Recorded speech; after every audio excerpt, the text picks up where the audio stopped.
Pookode veterinary college വിദ്യാർത്ഥിനിയുടെ മരണത്തിന് ഉത്തരവാദികൾ ആരാണ്? നമ്മുടെ ക്യാമ്പസുകളിൽ രൂപപ്പെട്ട മൃഗാധിപത്യത്തിന്റെ ഇരയാണ് സിദ്ധാർത്ഥ. അങ്ങനെ ഒരു അവസ്ഥയിലേക്ക് ക്യാമ്പസുകളെ എത്തിച്ചതിന് SFI എന്ന സംഘടന നിരുപാധികമായി ക്ഷമ ചോദിക്കണമെന്നും ആക്രമണത്തെ തള്ളിപ്പറയണമെന്നും കേരള കാർഷിക സർവകലാശാല വൈസ് ചാൻസലർ ആവശ്യപ്പെട്ടിരിക്കുന്നു. ഇതിന്റെ അർത്ഥം മറ്റൊന്നുമല്ല, ഈ മരണത്തിന്റെ ഉത്തരവാദിത്വത്തിൽ നിന്നും കൈകഴുകി ഒഴിയാൻ SFIക്ക് സാധിക്കില്ല എന്നത് തന്നെയാണ്. കേരളീയ പൊതുസമൂഹവും അത് ഏറെക്കുറെ അംഗീകരിക്കുന്നുണ്ട്. പുറമേക്ക് സമ്മതിച്ചാലും ഇല്ലെങ്കിലും അത് അങ്ങനെ തന്നെയാണ്. എന്നാൽ SFI ഇത് അംഗീകരിക്കുന്നുണ്ടോ?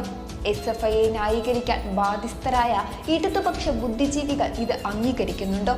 എല്ലാ തിന്മകൾക്കെതിരെയും ശബ്ദമുയർത്തുന്ന സാംസ്കാരിക നായകന്മാരെ ഈ മരണം വേദനിപ്പിക്കുന്നുണ്ടോ?